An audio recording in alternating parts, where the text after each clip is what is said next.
and or federal rules and regulations are adhered to.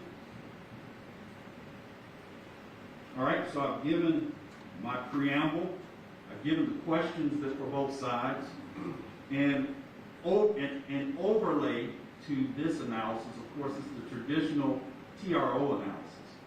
So I would like you to also talk about your right to relief and the immediacy of any harm. As a subcomponent of the second issue there, I'd like you to address the likelihood of prevailing on the merits. All right, so I've given a preamble, I've read the moving papers. Now, I engage in, let's talk about how much time you need. And what I'd like to do, I'd like to give you time that's unobstructed. Of course, lawyers like to object during the trial, but here I'd rather, this is TRO. So it's more important that I hear and understand. So we sort of revert back to the rules that we learned perhaps in a primary school grades. And I'm going to give you the microphone, let you finish, then I'll give you the microphone, let you finish. Hopefully we can pull that off. All right? So, again, having read this, I'm willing to give you about, I think the 20 to 30 minutes apiece should allow you to cover my questions and your regular argument. What do you think, Mr. Schwartz? I think that sounds reasonable, Your Honor. All right, Mr. Bloom, what do you think? 30 minutes is fine, sir. All right, we're ready to go then. Now I'm going to be quiet. Mr. Schwartz, you have the microphone. Thank you, Your Honor. And I'd like to just go down the questions you asked and try and address those. Make sure, is that microphone, does it have a green light at the bottom of it? It does. All right, just pull it a little closer to you. Use your outside voice if you have to. That's what my mother used to tell me. Go ahead. Can I take my mask off? Just try to speak a little louder. Okay. Can you hear me okay? Yes, sir, I can. Okay. The land is owned by the city of Atlanta. And yes, they are a governmental entity.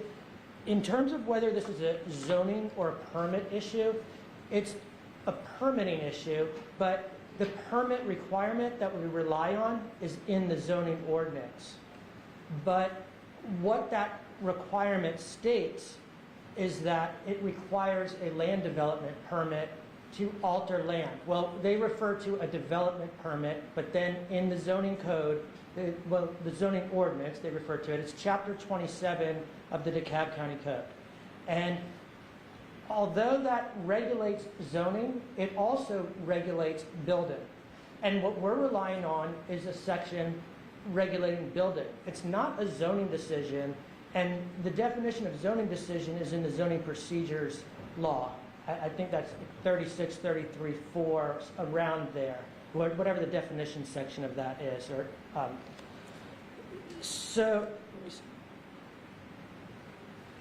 And the requirements of the permit are that the Director of Planning and Sustainability for DeKalb County shall not issue a permit that will violate any laws of the county or state. And what we're alleging is that the development will violate state law. And I'll address that further. And the statute that covers runoff is the Georgia Water Quality Control Act, which is, it's a delegated program from the federal government under the Clean Water Act, and I'll discuss how that works. And in answer to your question about whether we concede that, and I didn't catch this, the fourth word, you said, do we concede that a state or blank entity is exempt? I'll repeat it. If this is a permitting issue, do you concede that even a state or federal government project serving a legitimate government interest is still bound by permitting regulations, i.e. electrical inspections, sewage inspections, structural inspections, and until those are executed properly, that the bill may be halted to ensure local, state, and or federal rules and regulations are adhered to? So, Your Honor, what I can address on that is not specifically state or federal, because that's not an issue here so much as, except to the extent that state and county would be the same, which in a lot of places they are. The case that addresses that is City of Decatur versus DeKalb County, where the county... Your citation. Bear with me a moment.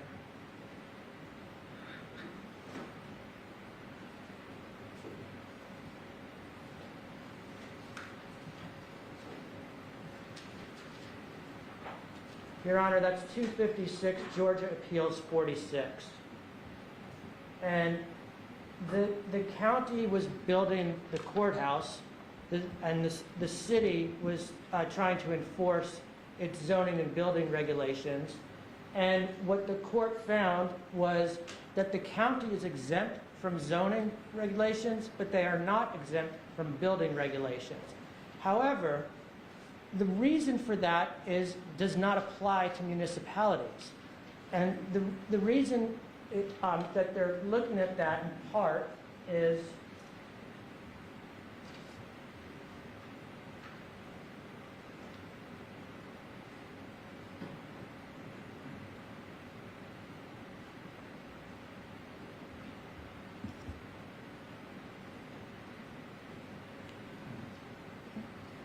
well, the portion about being able to apply the zoning, the building regulations, they refer to that a municipality is imbued with the task of enforcing its supplementary powers within its own boundaries. And that's what we're missing here. This is not within the city of Atlanta. It is in unincorporated DeKalb County. So the other thing that they look at when they're talking about enforcement of zoning regulations, because that's dealing with the building regulations, but enforcement of zoning regulations is that the county has supremacy, or what they want to do is preempt the municipal decision. And so, and another case on that addresses the distinction between the power that counties or state have, or also the authorities that are imbued with the same powers as the county or state would be Macon-Bibb. Let me get a site here. It's Macon-Bibb County Hospital Authority versus Madison at 204 Georgia Appeals 741. But we're dealing with the converse of that here. This is a city outside its boundaries, and the question is are they required to comply with zoning or building regulations? And there's no cases that I'm aware of or that I have seen the defendant cite that would say that a municipality is exempt from zoning in another town or county. Let me ask you a question. This is, I want to make sure, is this a correct pronunciation of law from your perspective? County buildings are not subject to city zoning ordinances, but buildings are not exempt from compliance with other city building regulations. Is that a true pronouncement of law? Yes, and I think that's from City of Decatur versus DeKalb County. But the point that is important to note here is we're not dealing with a county being subject to municipal regulation. We're dealing with a municipality being subject to county regulations. So the supremacy does not apply. And the Police Foundation filed a brief today around 12:45 addressing, contending that the county is exempt from municipal. I did not have an opportunity to review all the cases that they cited, but the first two I looked at, they don't apply, and I can just pull that up and explain why. So the first one was Evans versus Just Open Government at 242 Georgia 834. And what it says is a state-owned government property, whether acquired through sale or eminent domain proceedings, is not subject to local zoning ordinances. And what they talk about is if you have the power of eminent domain, then you necessarily have the power to be exempt from zoning, not building, but zoning. Now, the City of Atlanta does not have the power of eminent domain outside their boundaries. And so the next case that they cited was Mayor of Savannah versus Collins, 211 Georgia 191. And here, the municipality had the right to condemn property. It was for a firehouse, and therefore, if they had the right to condemn property, they also had the right to be exempt from zoning and could put a firehouse where they wanted. It's just not an issue here. And what the county code states is that the zoning rules apply to all property within unincorporated DeKalb. Now, presumably, if DeKalb wanted to do something, they would be able to because they have the power of eminent domain. But besides for the fact that the ordinance says that it applies to all property, what it says is government facilities are a permitted use in every zoning category in the county, but it doesn't mean that government facilities are exempt from either zoning regulations or building regulations. And when we're talking about a municipality that's outside the boundaries, it's just, there's no cases that I've seen that hold that or that they've cited. And otherwise, a city could go anywhere in the state and just do whatever they want, and it just is unheard of. So, and I would like to raise one issue because in one of the cases they cited today, and I'm not sure which one, but it was, I could find it if needed, but it was citing to OCGA 36-30-3. And what that states is that one council cannot bind future councils from free legislation. There is an exception, well, there's a couple of exceptions, and the one exception that I think the city maybe expected might apply here was for at least no greater than 50 years for public justice purposes, but it's within the downtown development area within the municipality's geographic area. That's not the exact phrase, but I could give you the exact phrase. Now, we're not raising that in our ZBA appeal. If that were to be raised, it would be by a City of Atlanta taxpayer in Fulton County Superior Court.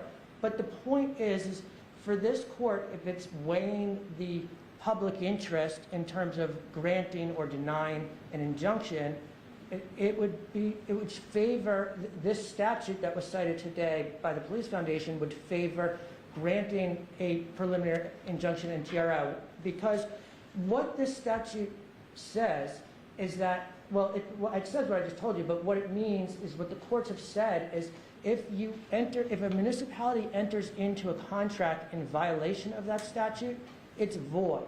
It doesn't matter if the other party has tried to reasonably take steps to rely on the contract, because the municipality had no power to enter into that. And when you look at OCGA 3630-3 and you look at the language of Section A, it's very clear that it refers to within the downtown development area within the city municipal limits. And that's actually not A. A is what says they can't enter into legislation that binds restricts future councils from free legislation. But then when you look at the exceptions, what it refers to in this exception is that that it has to be within the municipal boundaries. So, are you conceding, Mr. Schwartz, that the plaintiffs have an adequate remedy at law at this time? No, we do not have an adequate remedy, because the remedy that we were provided by law to stop the clearing is the administrative appeal in the Zoning Board of Appeals in DeKalb County. We filed that. Amy Taylor, so I represent Amy Taylor, South River Watershed Alliance, Ted Terry, and Carolyn Tucker, who's a resident of Boulder Walk. No, well, I guess what I was suggesting, you referenced this appeal process earlier in your comments. I made a mental note. Isn't that an adequate remedy at law for you? It should have been, but it's not. And the reason it's not is because the DeKalb County zoning ordinance states is that for residentially zoned properties, the appeal stays the permit so that there can be no construction or alteration of land until the ZBA issues a decision. Okay? And what happened was we filed the appeal the same day that the Police Foundation started clearing, and they have not stopped clearing, and the county has not issued a stop work order. It's virtually unheard of that someone would just work through a stay during an administrative appeal. And so we have no remedy to stop that other than inequity. And one of the issues that the Police Foundation raised in their brief today is saying that we don't have a standalone claim and that injunctive relief cannot stand on its own. But we have a legal right under the law to the construction to stop. If you look at Chapter 27, Code Section 7.5.2, it specifically refers to staying for residentially zoned property. It's undisputed this is residentially zoned. Okay, it's R75, and that's in our Exhibit 1, it's the survey sheet. Now, and to the point of whether the court cannot hear a request for injunction while there's an administrative appeal pending, which is an issue raised today by the Police Foundation, the code section itself refutes that, because what it says is for residentially zoned property, the appeal stays construction until the decision is issued.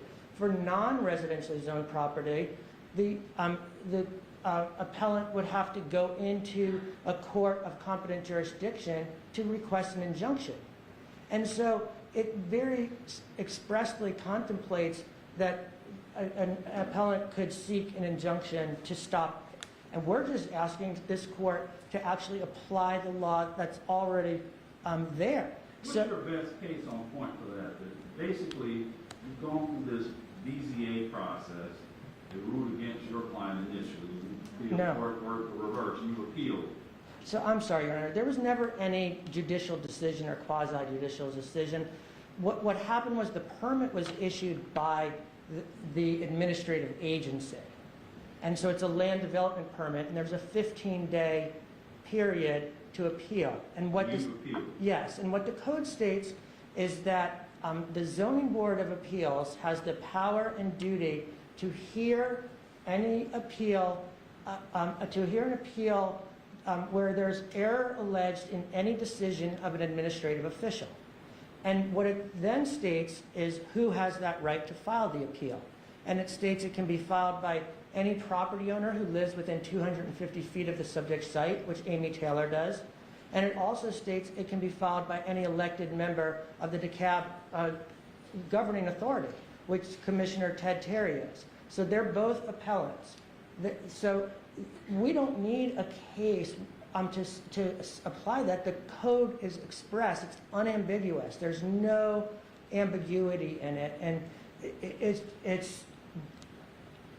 we're just asking this court to enforce that. And so I would like to address the merits of our appeal, but what I would also like Your Honor to understand is that it shouldn't be necessary for this court to even determine whether we have a substantial likelihood of prevailing on the merits of the appeal. What the reference should be for likelihood of success is whether the stay already applies. That's what we're alleging here. And what's your best authority for that?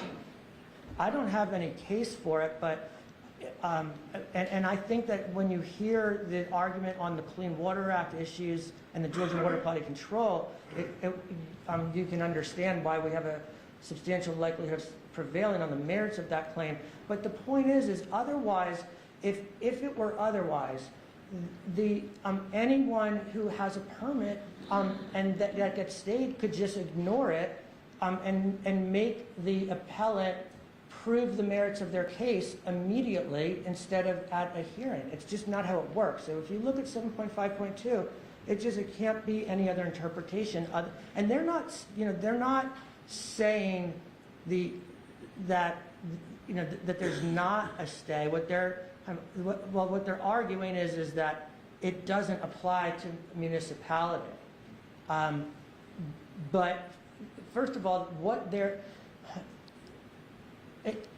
as I stated before, that argument falls flat when you're dealing with a municipality within an unincorporated county and outside of its own boundaries. It's just there's no case to support that position on their side.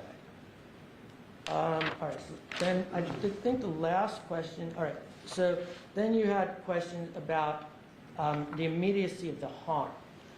I would like to just explain about this site. This site is 296 acres. It's what used to be the old Atlanta prison farm. It's a site that's eligible for listing on the National Register of Historic Places. And in 2017, the city planning department undertook a planning report to guide the city's future land use. And in there, the city proposed 2 new urban parks. And what they talked about with this South River Park was creating 1,200-acre in-town urban park, which they said this would be our last opportunity to save this area and create a massive new urban park. And just to put that in context, Piedmont Park is about 200 acres. They're talking about creating a 1,200-acre park here, and the central part of that in this planning document was this old Atlanta prison farm.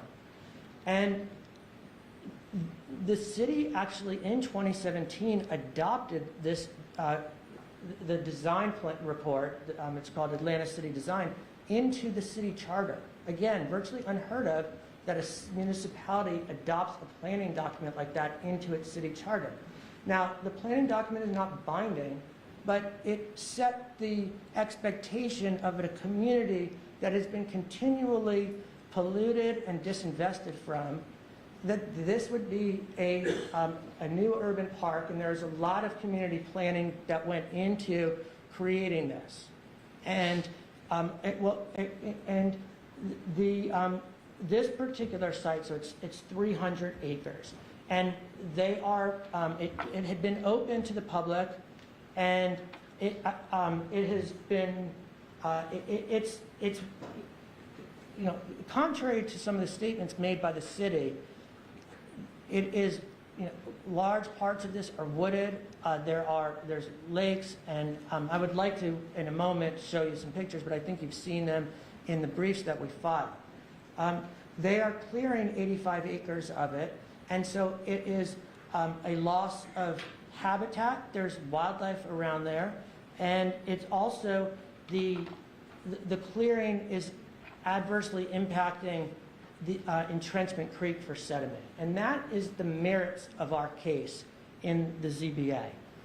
Now, again, I don't think that you need to find that we have a likelihood of prevailing on this to just enforce what they're already required to comply with, because that's the distinction here. Normally, if someone's asking for a temporary restraining order, well, sometimes they are asking for something that's already required to be done, but other times it's just they're making a claim that, that's, you know, that they might have harm and trying to stop it to preserve the status quo, which is fine. That's a good reason to grant a temporary restraining order, preliminary injunction, to preserve the status quo. But there are other times when courts are authorized to grant a preliminary injunction or temporary restraining order without even showing irreparable harm, such as when their covenants are being violated.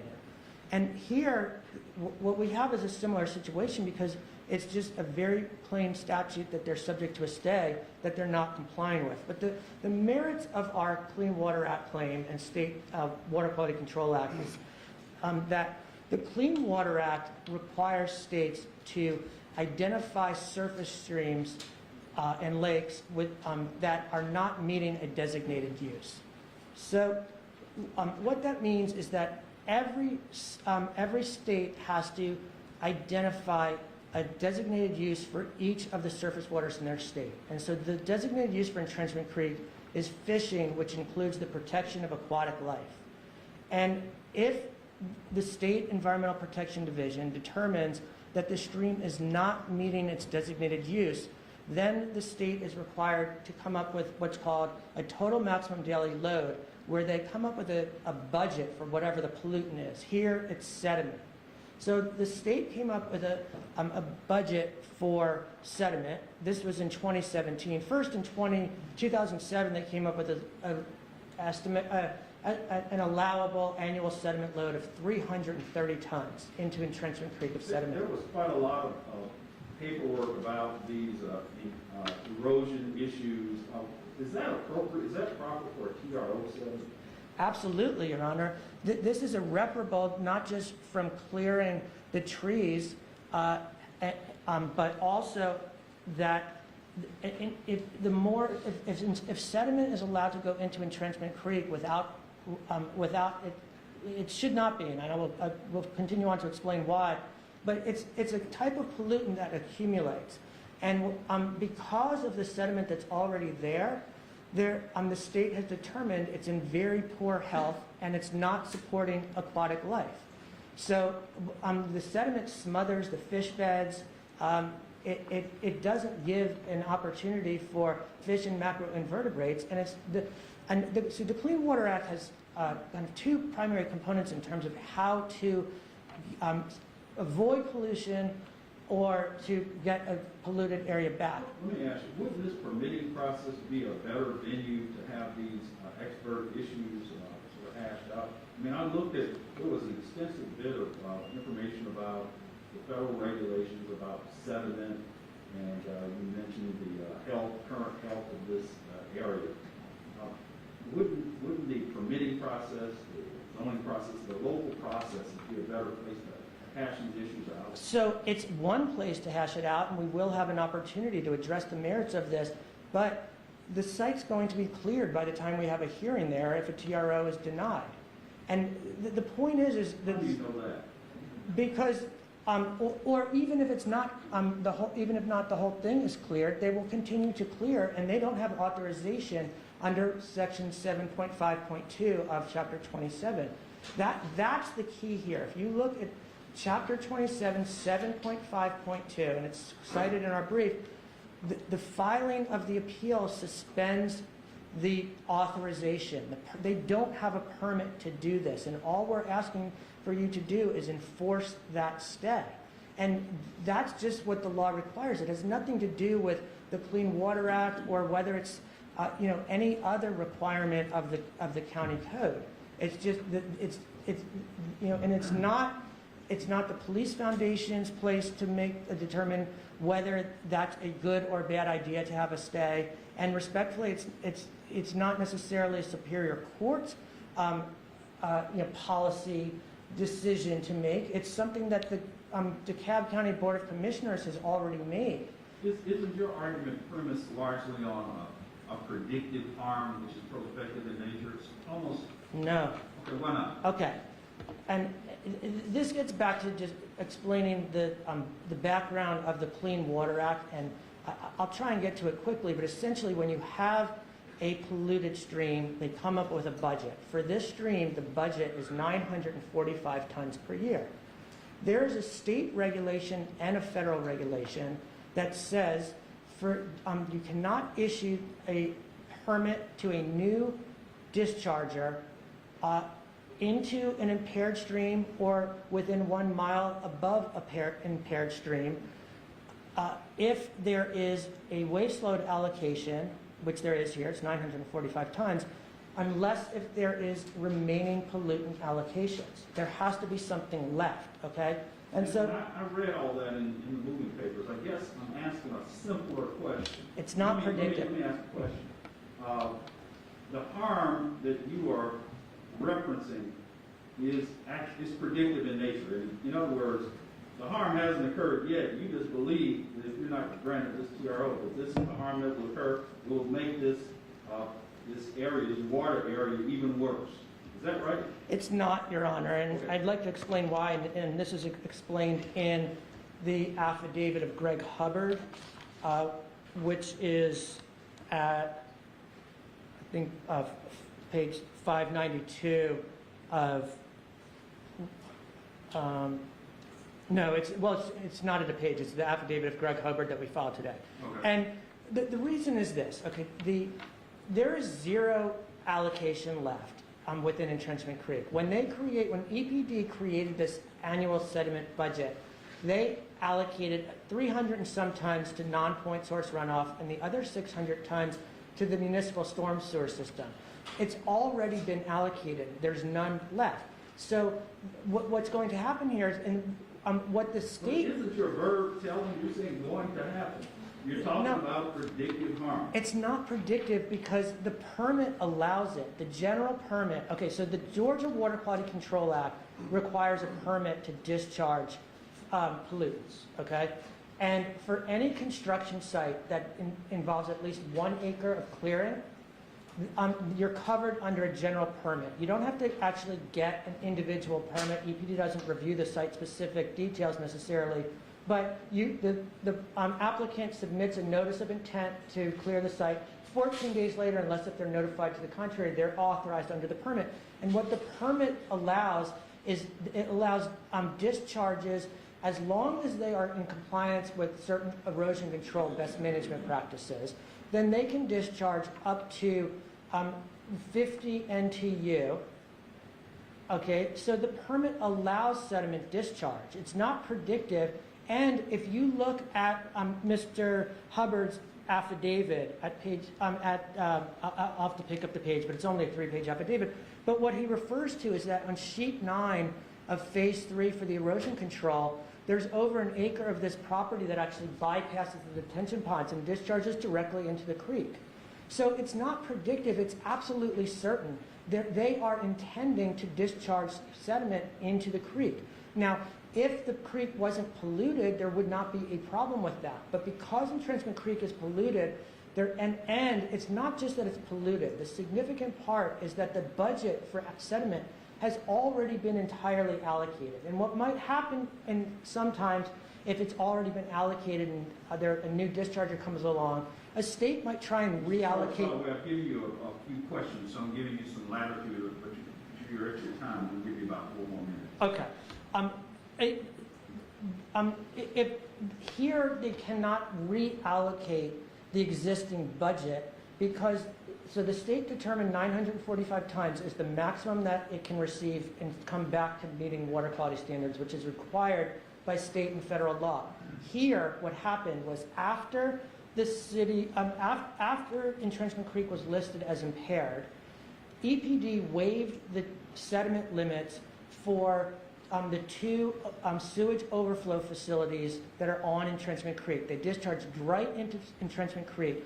The city's report from 2017 that they submitted for the watershed improvement plan stated that the average annual sediment concentration from those 2 facilities was over 12,000 tons. Okay, so there's no extra room here, but not only is there no extra room, they're so far over it, it just is illegal under the Clean Water Act. And the point is that this site can go somewhere else, but it's illegal to put it on Entrenchment Creek, and it's illegal to continue clearing while there's no authorized permit. And we're just asking the court to enforce that stay so we can have an opportunity for the proper forum to listen to the merits of our claim and decide whether this is allowed or not.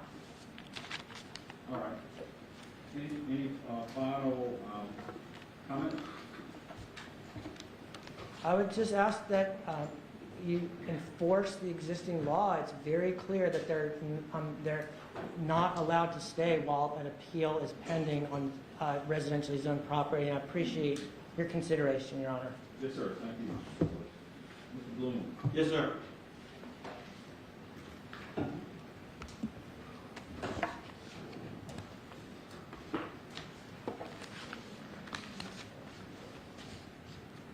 May it please the court, my name is Simon Bloom, and as I mentioned in announcements, I have the honor and privilege of representing both the Atlanta Police Foundation and the City of Atlanta, an interested party in the matter. As stated, the city does own the subject property, and I am counsel for the city as well. It's my honor and privilege because we have before us an attempt to stop what is the most significant government real estate project in the history of the state of Georgia since Hartsfield Airport. This is not some lark for a mobile home park or some subdivision with 50 lots. This is one of the most significant governmental projects that will be done in this state in our lifetime. It will have impact that far exceeds those of us that are in the room. And that is particularly relevant when one considers that one of the elements in considering a TRO is public interest, and it is the balancing of the harms. Your Honor has been through too many rodeos in that chair, I suspect, to believe that this entire song and dance is about silt in the creek. This is simply an effort to block this project. All other efforts have failed. This is the latest chapter of that book. More lawsuits will come, there is no question. Is Mr. Schwartz, because the strength of his argument is that this ordinance, the appeal of the permit, causes an automatic stay. What's your response to that? Because that appears to be the strength of his argument. You're right, and I'm going to knock that straw man down right out of the gate. So rather than me go into my illustrative presentation, let's just get the grist for the mill out of the way. Your Honor, we provided to Mr. Smith a bench brief on this topic that contains the case law that you were asking Mr. Schwartz about. If you've got it, I'm not going to bother you with another copy I of have it. your bench brief. Okay, so this is the bench brief that's entitled "The Property is Exempt from the Zoning Ordinance's Stay Provision." So here's the question. Your Honor asked whether this is a zoning issue.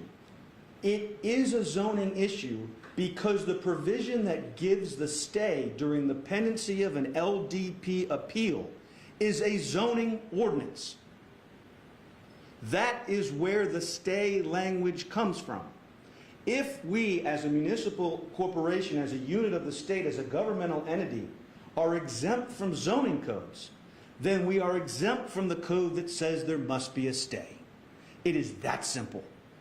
We don't have to go any further than that. It is undisputed, it is irrefutable that the code section they rely on, this section 7.5.2 in chapter 27, is a zoning ordinance. It is part of the county's zoning code.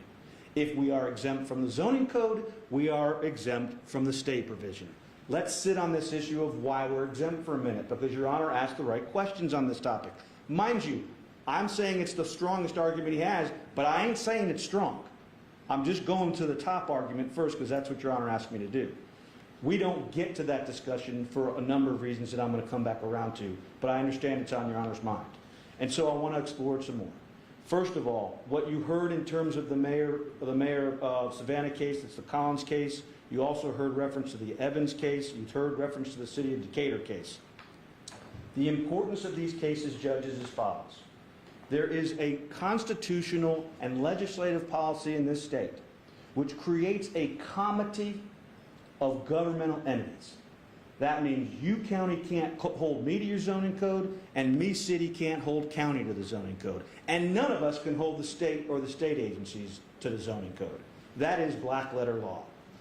When Your Honor looks at these cases contained in my bench brief, I submit that you will arrive at the same conclusion that I have, which is a unit of the state, formed and created by the state, where the state legislature, empowered by the Georgia Constitution, has created a municipal corporation that's called the City of Atlanta, is a unit of the state. And it is undisputed that a unit of the state cannot be bound by zoning codes. Maybe this is a distinction without meaning, but actually I gather municipalities are chartered entities that receive their grant of charter from the legislature. Correct. So insofar as their state government, back to what they call the old system here in Georgia, the state government is a unit system, the county is part of state government, but tell me why cities are automatically a part of the state government.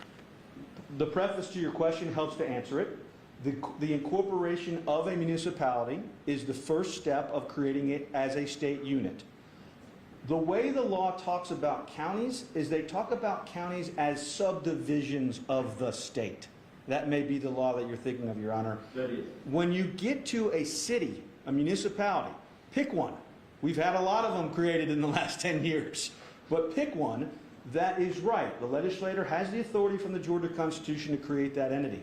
And then you need look only as far as a rather recent case, a 2019 case out of the Supreme Court of Georgia, which is 306 Georgia 301. It's the City of College Park versus Clayton County. 306 Georgia 301? Yes, sir. That case is... Hold on 1 second. Yes, sir. It was short, slow. 301. Yes, Your Honor. That's a 20... City of College Park versus Clayton County. Correct, Your Honor. That is a 2019 case opinion written by the Chief at that time, Justice Melton. One of the core and threshold issues of this case, and it was a fight between the city and the county, was whether the county governmental regulations and immunity governed or pre-terminated that immunity for the city. So I would direct the court to page 304. And in particular, Justice Melton, the Chief, writes, there are several issues in this case, but we will start with the broadest and perhaps most important consideration, whether sovereign immunity applies at all to this suit between the city and the county to political subdivisions of the sovereign state of Georgia. So there we have a pronouncement by Chief Justice Melton 3 years ago where he identifies and recognizes that cities and counties are co-equals in the eyes of state law. And in particular, in that context, it had to do with sovereign immunity. Mr. Bloom, what would you say to the, I guess, the legal view that is dictum, not a black letter, but it's dictum? Well, it's not dictum in this case. It's not dictum in the College Park case. It is, Melton says it right out of the gate. This is the core issue. We will start, there are several issues in this case, but we'll start with the broadest and most important. So he's making that the premier issue in this case, in the College Park case. So I would submit that it is by no means dictum. It is the foundation upon which he made this ruling, and I believe it was a unanimous decision in the end. But I would ask the court to consider that because it is that comedy concept that equates the city's protection from local zoning codes to the same protection that a state would have, to the same protection that a county would have, to the same protection the Department of Corrections would have, same protection that any agency of the state would have, being exempt from local zoning ordinances. That knocks this issue flat on its ear and takes them out of what they continue to rely upon, which is that there's some automatic stay that's in place because the property is residentially zoned. The code, the DeKalb code says what he says it said. It's in my bench brief. You'll see it. We don't dispute the words on the page. We're just simply not governed by them. You asked a very important question earlier, which I think touches upon this, which is what's the difference between permitting and zoning? Well, the permitting process in the development code of DeKalb County, we are beholden to, and it's a different animal. Zoning says what you can do with the property. Development code says how you can horizontally develop it. Building code says how you can go vertical on it. 3 different codes. And I'm here to tell you that the ordinance that they rely on for the stay, the automatic stay, is in the zoning code of DeKalb County. And as a result, since we're exempt from it, it doesn't apply to us. I would direct Your Honor as well to page 311, where Justice Melton is talking about the same concept. He says, put in the simplest of terms in this case, the county is not sovereign over the city, and the city is not a sovereign over the county. Neither retains a superior authority over the other that would prevent it from being hailed into a court of law by the other. There couldn't be a clearer pronouncement of the comedy concept that I introduced to the court 5 minutes ago than what Justice Melton has identified. Have I exhausted that issue for Your Honor? I think it answers the question, yes. I'm not asking you to agree with me. I'm just asking you whether I've answered the question. Yeah, I think you've answered the question. What about, let's say, if the state had regulations regarding how electricity is to be provided to end users in let's say, a municipality? Are you saying that that a government entity could say, we don't have to abide by that. We can use our own standards to determine how electricity is to be provided in this governmental building, regardless of the fact that everybody else has to abide by a different set of standards? I don't think that the owner, whether it be whoever the owner of the dirt is, city, state, agency, county, I don't think that that owner would be exempt from that scenario.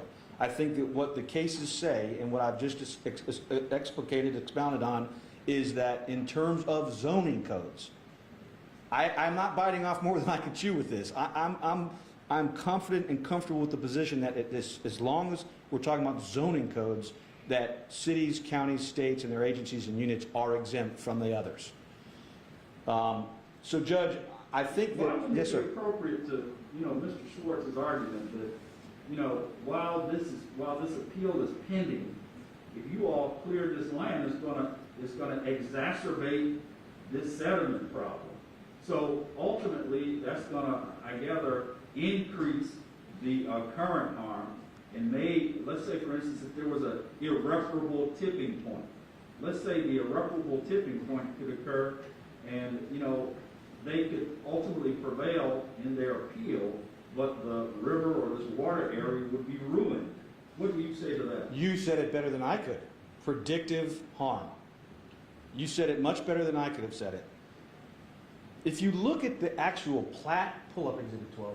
If you look, can we share the screen? Yes, please, Your Honor. Give me 1 second. If you pull up the actual conceptual site plan and project for map for this, you'll see, and I don't want to dig too deep in here because I have limited time, but if you're interested in it, the predictive harm is so tenuous and so distant. First of all, it is primarily based on the assumption, which is incorrect according to the experts. According to the EPD, let's talk about that for a second. We apply for an LDP. We're going to disturb more than 50 acres, so that our application has to go up to EPD, the authority on the Clean Water Act. EPD looks at our application, sees that we're going to disturb 85 acres. Not once, but twice, it reviews our plan for disturbing these 85 acres. And not once, but twice, it says, you're good to go. It says, no, Mr. Schwartz, this impaired creek is not at the max. No, Mr. Schwartz, these guys can add more silt to the creek if they do, but they can. And, by the way, APF, you've got to do 4 additional BMPs, best management practices, safeguards, to try to ensure that as little silt gets off the site as possible. When you look at the 85 acres, it's basically, Your Honor, can see the transmission easement, Georgia Power's transmission easement that goes right through the middle of it, kind of that swath. Sort of describe what you're talking about on this picture. I see it, but I don't have an orientation. No, I'm with you. You've got Constitution Road is the southern boundary of the subject property. All of the light green that's been colored that is bound by Constitution to the south, Key Road to the west, and it touches Boulder Crest to the northeast. But just the bright green is the subject property. It's roughly 300 acres. The only development activity is occurring to the left of the transmission easement.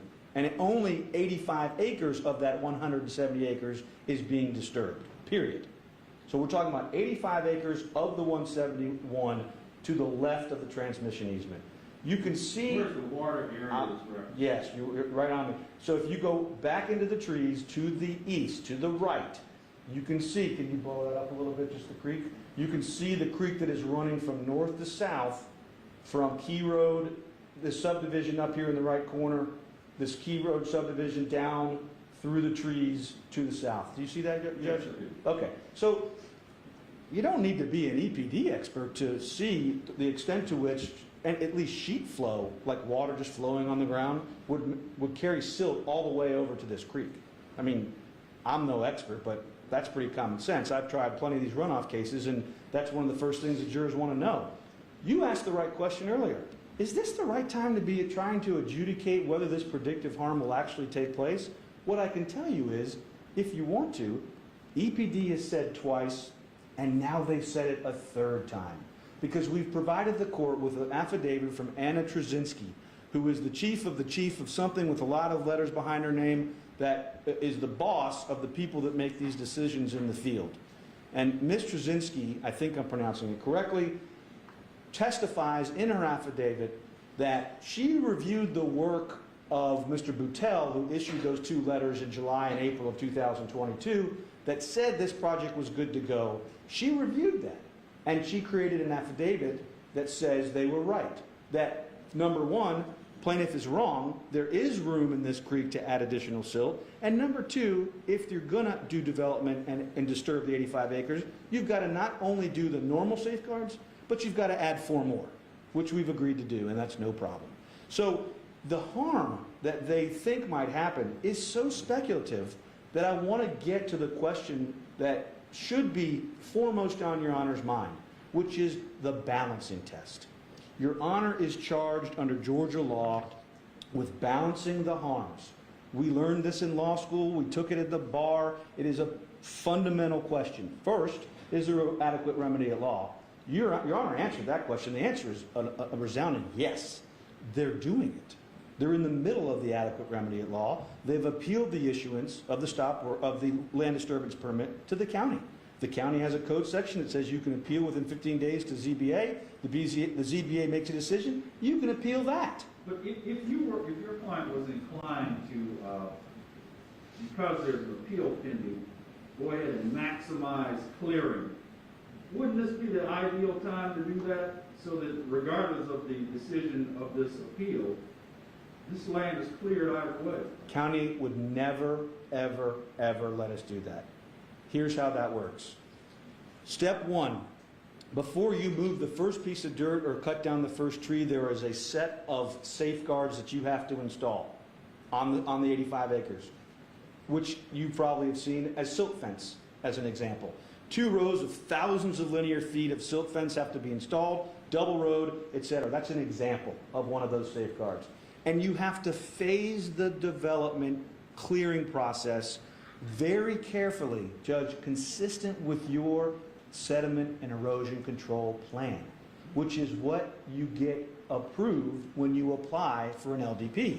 That's the whole core of the LDP. But if you exceeded your sediment and erosion plan, what's the remedy? You gotta go back and put that dirt back. You gotta put those trees back. It's already in that river. I appreciate that. I appreciate that. And the remedy is that the property is being inspected by DeKalb County inspectors every single day. Every day they are out there walking this property. They were there yesterday. I don't know if they were there today yet. Alan, have they been there today yet? Not yet today as far as we know, but we don't have our phones. So they might have been. Your Honor, this is 85 acres.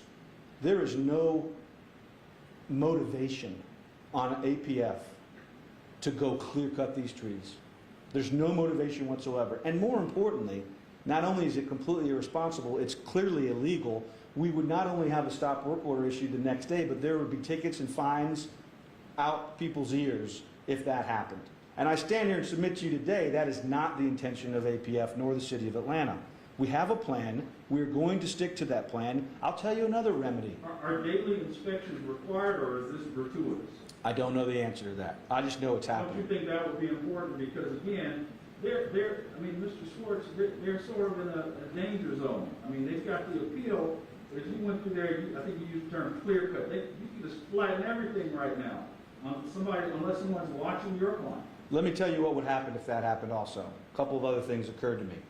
Number one, there are, let's call them licensees that have a right as engineers to develop these plans and to develop these development plans and to engineer the site and the erosion sediment control plan. They are licensed by the state. If they participate in skipping to the end of their erosion sediment control plan, they will lose their license, just as sure as I'm standing here. Nobody has the motivation to make a move like that. It would be professional suicide to do that. But don't take my word for it, Judge. There's no way that the county would allow us to do that, and I submit to the court. So you're saying the county is going to be the watchdog, but you're unsure as to whether they're inspecting the property daily? Yes, they're the watchdog. I don't know if they are.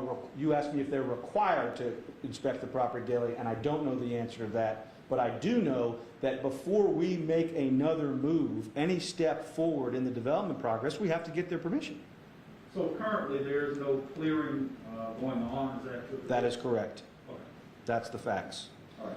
So Judge, I appreciate your question because I want to tell you what you're interested in knowing. I want to also bring the court's attention back to the overlay that you identified, which is in fact the most important part of the equation today, and that is the balancing of the harms. And I'd like to go to Exhibit 1 and tell Your Honor a story about December 14th.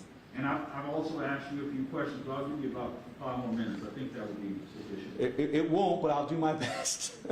All right. If I could have 10, Judge, I just want to get through I want to get through some of these things so Let's that. see how you're looking at 7. Yes, sir. Thank you, Judge. Exhibit 1 is a story of December 14th. One of these peaceful protesters that have been living in this forest that you saw on your screen decided to take out an assault rifle and head towards a line of DeKalb police officers with this assault rifle. She raised it and aimed it at those police officers, and thank God, after they yelled at her for a while, she put it down. Keep going through the slides, and she was subsequently arrested as a result of this peaceful protesting. I'll tell you another story, Judge. On July 30th, Exhibit 2, a property owner in the area brought his vehicle carrying an excavator onto the property adjacent to the subject property to do some land work on his property, not ours. This is what happened to his truck. His truck, he was met by some of these peaceful protesters that are at all costs objecting to the development of this project. His truck was vandalized. It was later burned to a crisp, dismantled, and you can see in the documents I've provided you what the sentiment is with respect to these protests. I'm going to tell you what. How do you create a nexus to the protest activities to this legal standard? Yes, sir. I'm getting there. I promise. I promise. I promise. You're right on with me. One more example, Judge. Exhibit 3. We'll skip Exhibit 3, but basically it is a video of one of the news stories at one of these channels, I'm sure, of a guy from Paulding County that just was driving by in his truck, saw some scrap metal he wanted to get and harvest, and the same peaceful protesters threw Molotov cocktails at him while he was driving and set his truck on fire. He had to get up and run. The nexus is that the protesters and I'm going to save my adjectives, but the protesters that have been putting life and limb at risk and living in these forests, opposing this project, have promised a week of action and a gathering in Atlanta to protest what they call Cop City if it is allowed to continue to go forward. The last 3 times that these folks promised to have a gathering in Atlanta were in May of 22, and Your Honor looks at Exhibit 5 and you can see a timeline of all of the lawlessness and violence that took place in May of 22. So they call for a convergence, and people come from around the country and they go into that forest and they break laws, break bones, break necks, have weapons, throw Molotov cocktails, assault and attack people that want to stop them. That is a certainty if this project stops. That's the nexus. Because they promised to do that in May, and you can see what happened in May. They promised again in July, said, come on back to Atlanta, we need to stop Cop City, and in July, you've got examples of the truck that we just showed you that was being destroyed. They called for action again in January. Skip to the exhibit of the riots. On January 18th, you've read it in the paper, there was a, quote, peaceful protester living in these woods. That peaceful protester had a gun. When the Joint Task Force of local law enforcement went to clear that encampment, which was this autonomous zone in one of these pieces of property, not a public park, that they simply took over. In that encampment, we finally had to go down and get control of this property and started to move those people out. This guy had a gun. He shot a Georgia State trooper in the stomach, and return fire ended his life. You're talking about balancing that level of lawlessness, violence, and certainty of harm against maybe some silt running off site into the creek. That's the nexus. Well, and let me go back to the one question you were unable to answer. Do you believe that the DeKalb County authorities would be willing to make daily inspections of this property such that the status quo can be maintained until this appeal is resolved, such that you represented your client is not going to do anything, but that there's a level of assurance that nothing is happening that will create additional safety? Not only, I'm going to go out a little bit on a limb before I talk to my client, but not only would I be willing to, let's say, accept such a requirement, I wouldn't be surprised if we would pay for those inspections. We don't have anything to hide, Judge. In fact, this is what I tell my clients. I represent national builders all over the country. This is what I tell them. If you want to stay out of the crosshairs of the local governing authority, you've got to communicate with them so that when Jimmy steps onto the site and says, you need to fix that silt fence, you call Bobby and fix the silt fence. Because if you don't, you get citations, you get stop work orders, and if you slow down the projects and you're trying to sell houses, you lose money. So all the motivation is to cooperate with the local governing authority, and the short answer to your question is yes, we would be glad to submit to daily inspections by DeKalb County or some third-party inspector, which lots of developers use. They hire a third-party inspector that do nothing but analyze and inspect whether the safeguards are in place. Now, let me ask you a more difficult question, as I think you're almost at your time. Yes, sir. During the pendency of this appeal, tell me about your anticipated actions. Are you in a stand-down posture until this appeal is resolved, or tell me where you are? No, Judge, we're not. We're not in a stand-down posture. The DeKalb County has made the decision by not issuing us a stop work order that their issuance of the LDP, corroborated now 3 times by EPD, was the right decision. And as a result, the corollary to that is that they have not issued a stop work order because it's not required. We agree with the county in that regard, and it is further endorsement that we can continue to develop the project. But I understand the court's concern.